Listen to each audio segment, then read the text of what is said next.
guys, and welcome to Knitgrid, and today we're going to do something that's not quite knitting, but it's still knots and figuring out things and crafty, so I'm going to do a video on this. I've been a camp counselor for this summer, and I keep on having kids ask me how to start GIMP or Boondoggle or anything, so I'm going to show you guys how to do a simple keychain using the box stitch method and how to end it like this, which is actually really cute, and it's a nice little keychain to help you from losing your keys, which I lose them all the time unless I have a lot of them or something on it to keep me from losing them.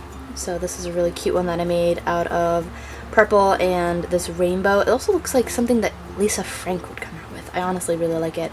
And then there's this teal and green with green in it, so I'm making these two. And today you're going to need a keychain and 2 pieces of 18-inch long GIMP. We're using that green and blue GIMP that I have, and white. I'm trying to get it so that they're opposites to a degree so that you can actually tell the stitches. Alright, let's get started. To start out, you're going to want to take whatever GIMP you want, either one. I find that it's interchangeable really because it's going to be on either side anyway. So I'm just going to take this, and you're going to wrap it around your finger. You put it around like this with this facing you. Wrap it around once, making sure that your 2 ends are almost equal. So I'm going to like pull on this a little bit just to make it so that they're as close to equal as they can be. Alright, so what I end up doing after that is I'll straighten up my little edges here. I'm going to take my key ring and go for this, the one furthest away. I'm going to wrap it in there, pull it up, go over, and let it rest on this bottom part here.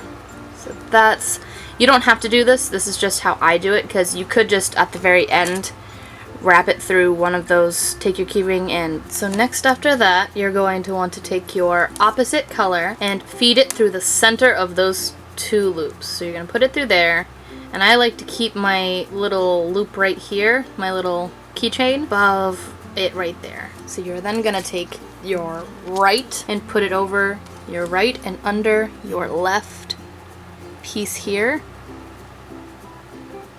Starting's always very difficult and frustrating. Oops, there you go, see? Look at that.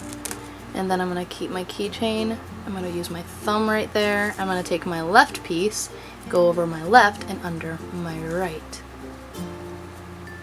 and pull it tight. And making sure all your GIMP is nice and flat and going the right way. So here is the tricky part where I take my finger out, I use my thumb, and I pull on it tight, making this nice over and under box knot. That is the box knot. You can't quite tell because of the keychain, but I promise you that's what it looks like. So then what I'm going to do is I'm going to flip this, take my 2 white pieces, and this is basically, that's how you start, and now we're going to get into the actual stitch itself. So I'm going to keep pulling it.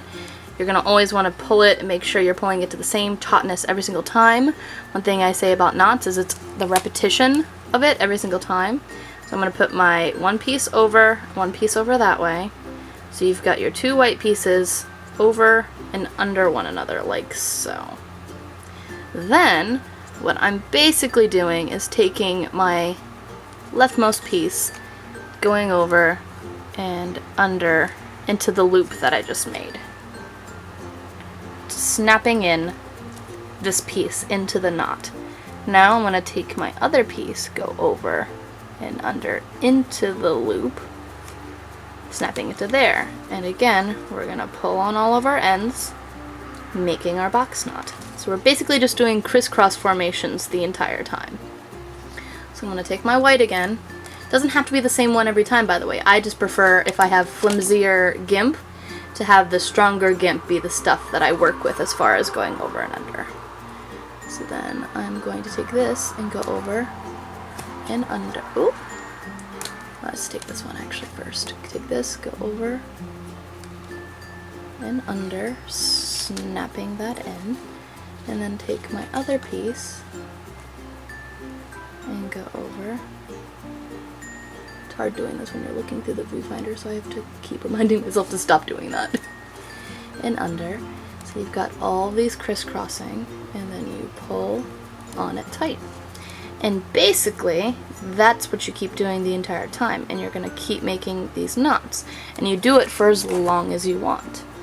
Next up, I'm going to show you how to finish off with this cute little knotted, dangly end here when I get to the full length that I want for this. Alright, see you there. So once you get to the length that you want, I'm making mine about 3 inches long. You're then going to want to take, some people just actually tie it off, like tie the 2 whites together and then tie the 2 teals together on top of one another. I don't end it like that, the way that I ended. And that way it's just fine, but this is the way that I end it. So you're going to want to take your guy, make sure that he's going the same way, and put him in sight of himself from before. So just like that, put him under, and then pull it, making him nice and tight. And then you go to the next one and do the same exact thing all the way around. And honestly, my biggest thing with GIMP is, and it's my same thing that I always say with crochet too, is you want to make sure everything looks exactly the same. So then you've got all these all put inside of each other. So we're going to pull on them all, tug on each one, get it all nice and tight, and then you can take your scissors and cut it to the length that you want it. So typically I make about 1 inch once you get it to the length that you want. So keep pulling, keep tugging, and that's what it does. And then I take this and I take it so that it's straight across the board, and there you go. And that is how you make a Boondoggle GIMP keychain. Really easy, really simple, and if you like these, I can show you the other stitches that I know, and I can do tutorials for that. Leave a comment down below if you want to see something like that. Alright, be sure to check out our other knit and crocheting videos. We do a lot of gaming inspired crochet amigurumi lately. I do have other videos up for like little hurricane boot cuffs and things like that, so if that's something that you're into, be sure to hit like and subscribe to our channel. Alright, until next time guys.